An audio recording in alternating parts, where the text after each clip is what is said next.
All right, hi everybody. So this is my COMM 210 speech, and here is my audience. There are two of them.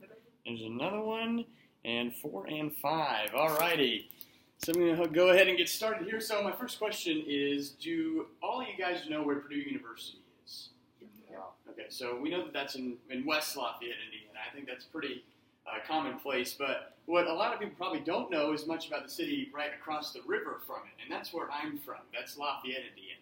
And I've been there for about the past 15 years of my life. And what I've come to know is that it's kind of a bit of a hidden gem in the state of Indiana. It has a lot to offer. And in this speech today, I'm just going to be talking about kind of the history of the city, so how it came to be. I'm going to be talking about the size of the city and how it's been rapidly growing over the past several decades. And then I'm also going to be talking about the industry that the city offers, so why it's been such a successful city. So just a little bit of background on the city itself. The land that the city actually sits on was originally a French fort, and it was used during the Revolutionary War way back in 1717, and it was called Fort Ouiatenon.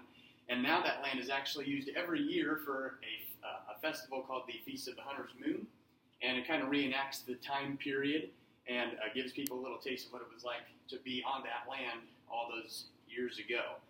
The city itself was actually founded in May of 1825 by William Digby, and it was named after Marquis de Lafayette. And he was a French officer during the Revolutionary War, and he helped George Washington with his unit during that war. So he was a very prominent figure.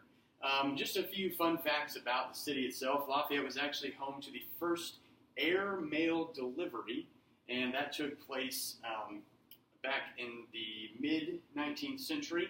John Wise flew in a balloon, and he tried to get it to New York, but he actually only made it to Crawfordsville due to the weather.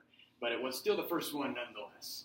And so another interesting thing about it is that the Greater Lafayette area was the first place in 1992 in Indiana to be involved with the internet boom. They were one of the first areas that experienced that. So now moving on to the size of the city itself, it's been a rapidly growing city over the decades. It's had a steady increase in population since 1850 when it was incorporated into the state of Indiana. It grew 30% from 1990 to 2000, and then another 20% from 2000 to 2010. And its estimated population right now is about 72,000, which is about a 7% increase from 2010.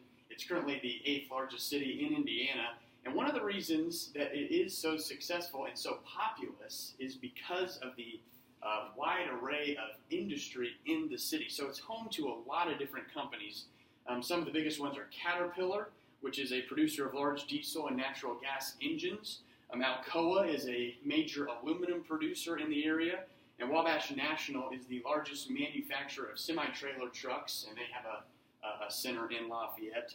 One of its biggest suppliers is Subaru of Indiana Automotive. So they actually build Subaru vehicles at that plant, and that has a lot of people.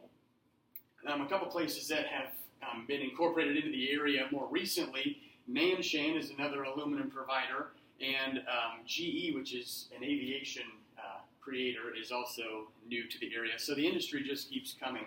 So we talked a lot about the history, how Lafayette came to be. We talked about the population and how it's continuously been growing, and that industry has sparked that growth. And with this booming industrial scene in an ever-growing city, Lafayette is a great place to be. So that's my speech, and these, once again, are my audience members, all still here for me. All right, so good deal. Thanks for tuning in.